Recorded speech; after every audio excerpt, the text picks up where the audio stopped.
He ran an excellent campaign, and I think that the messaging in New York, as I said, it did matter. I mean, the crime issue was a major issue.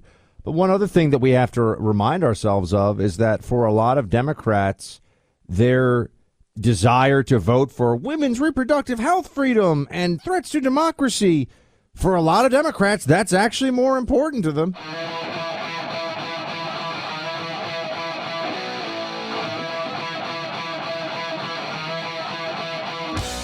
Fortunately, many of those tallies are finally coming in on the side of the red team in the House, at least, where another New York seat has been called in favor of Republicans. We're about 2 or 3 seats away from officially having the House in the Republican column. It is going to happen, okay?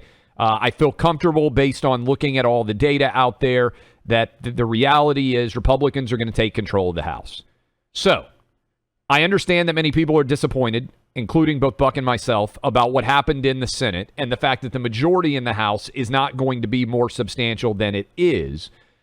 But the takeaway here of the House flipping back to control of Republicans is a substantial one. Because effectively, Buck, what this will mean is that Joe Biden's agenda is done for the remainder of his first term in office. Doesn't mean that they won't pass some bills. Doesn't mean that there can't still be some shifting going on. But in terms of sort of seismic, transformative legislation that is going to be super costly and make inflation worse, it's not going to happen now. They will still be able to get a lot of judges through. And in the event that there is a Supreme Court justice that dies, you hate to talk about it, but when you got people well over the age of 70, that can happen at any point. They would be able probably to push through a Supreme Court justice in the event that there was a vacancy there. But in terms of taking back control of the House, that increasingly appears to be, maybe even by later today almost, that could be official, that we've gotten to 218. And it just gets to, hey, are we going to get to 222, 223? What's the final tally going to be? But there will be a Republican majority. So that's good news.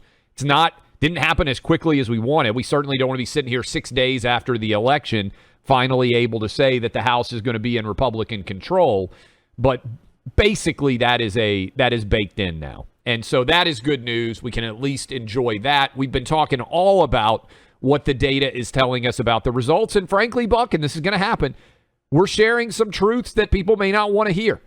And you may be out there listening right now during the course of today's program, and you might be saying, well, I don't like what you're telling me. Well, our goal is not to make you like what we're telling you. It's to be honest with you and tell you what has to change if you want to win in 2024 based on what the voting data tells us from 2022. And we have run through a bunch of big takeaways there. Positive, again, we're going to win the House. The other positive, let me mention this, just as we finished, the 8th Circuit has enjoined, meaning stopped, Joe Biden from being able to put in place his student debt relief program, basically his $400 billion plus stroke of a pen waiving of student loan debt that he tried basically was a bribe to try to get young people to come out and vote for him. That's been stopped by the 8th Circuit. It's going to go to the Supreme Court. The minute that he signed this, I put on my lawyer hat, said this is not constitutional. And so this is not going to be allowed to go forward. But that's good news that at least our courts are still standing up and applying the Constitution. So now we can all expect, back to the House majority being Republican, the House can hold hearings, and the House will. The ability to drive some of the news cycle and to focus in on certain issues. I mean, I very much hope. One thing I wanted from a Senate majority, if it had been ours, which it is not, would have been Rand Paul, among others, bringing Fauci and the COVID maniacs forward in front of the country to answer questions about what they did and all of the things that they got wrong. The House will be able to do similar things, so I think that will be useful. But there will be a lot of pressure now from Democrats and their allies in the media, or Democrats in the media, same thing, for Republicans to effectively cave on some issues, usually in the spending realm. I think we might see some fights over the debt ceiling here. Are we $31 trillion in debt, by the way? Yes. Which is pretty amazing when you think about it. Doesn't make us feel all that good. And it's interesting because I don't think anybody was really I don't think anybody on either side was prepared for this political reality. I believe Democrats thought that they were going to be able to say, well, Biden lost the House and the Senate, so, what's he going to do? He'll have to maybe work with the other side on some minor issues. But because that's not the case, we'll have to see where the Democrat priorities are. But you're going to have a degree of gridlock here, which is a good thing. And gridlock doesn't sound sexy. Gridlock isn't something that, is going to get people all fired up. It doesn't look good on a bumper sticker. But in the context, or obstruction, same thing, right? Obstruction is what they call it. Obstruction is a Democrat word for when Republicans don't do what Democrats demand of them. That's obstruction, right? So, give me all your money. No. Why are you obstructing my demand for money? That's going to be, I think, where a lot of the political debate now turns. And then also we're going to get into a Republican primary season pretty quickly, which will be, who knows? Maybe it'll be really simple and straightforward, Clay. Maybe it will be quite spicy. We don't know, and we will tackle that as it comes along. But the worst impulses of the Democrats, I think, will be blunted by the transfer of a majority to the House, and that's a good thing. And that's something we haven't had a lot to celebrate in this midterm.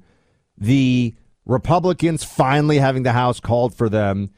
This is a big step in the right direction for the country, despite all of the frustrations that we had.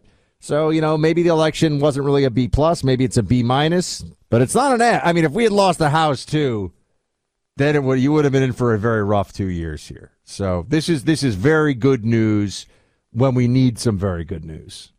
And now we're going to need the House Republicans, even though it's a fractious bunch.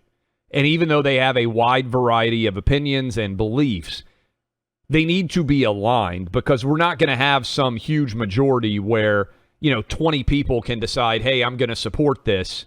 It needs to be a united front because you don't have the Senate to rely upon.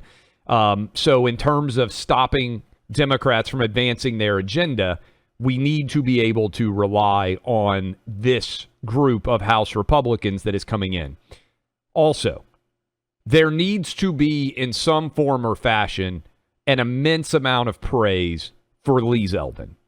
Because if Lee Zeldin doesn't run the campaign that he did in New York to nearly beat, let's be honest, Kathy Hochul, he only lost in a state where he's vastly outgunned and outarmed in terms of the number of Democrats. He only lost by, I believe it's 326,000 votes. And in the process of running such a great campaign, he lifted up the Republicans to the majority based on New York. The number of House seats that we were able to win and flip in New York, that majority, I believe, is directly traceable back to Lee Zeldin and his performance. He ran an excellent campaign, and I think that the messaging in New York, as I said, it did matter. I mean, the crime issue was a major issue. But one other thing that we have to remind ourselves of is that for a lot of Democrats, their desire to vote for women's reproductive health freedom and threats to democracy, for a lot of Democrats, that's actually more important to them than whether they're safe walking down the streets in their own neighborhood. As crazy as that may be, you cannot apply a rational framework to people who are irrational. And we saw that in this election. I mean, I think that at a state level, as I've said, people who voted for Hochul and Whitmer after what they did to their states just on COVID and on crime, Clay, that to me is just inexcusable. I mean, it's unthinkably obtuse. And this is what they did. And they did it because they're Democrats and it's party allegiance over everything else.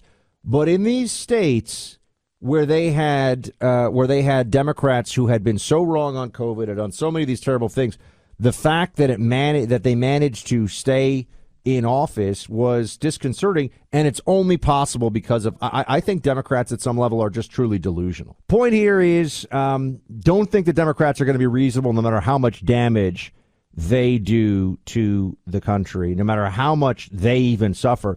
And I think that was one of the fundamental misses maybe in the election analysis that we do. I had thought any reasonable person would see what de Blasio did to New York City, what Cuomo and then Hochul did to New York State, and turn around and say, I need a change. These leaders are idiots, and they're really doing things that harm me. No, for some people, it's they want to tell their friends they vote Democrat. It doesn't matter. It doesn't matter what they go through. There is no corrective mechanism in place for them. And, this is why they're able to get out the vote, even in places that I think have been put through hell. I think it's very clear that there are a lot of states that have lost population, that have been a really bad place, and they don't care. I mean, look at San Francisco.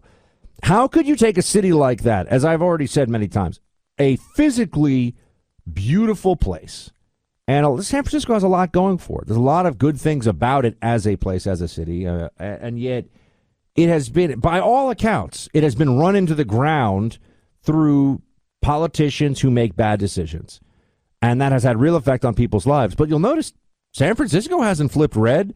Some people have left, but they will wallow in bad Democrat decisions before they vote for Republican. They will continue to suffer themselves even.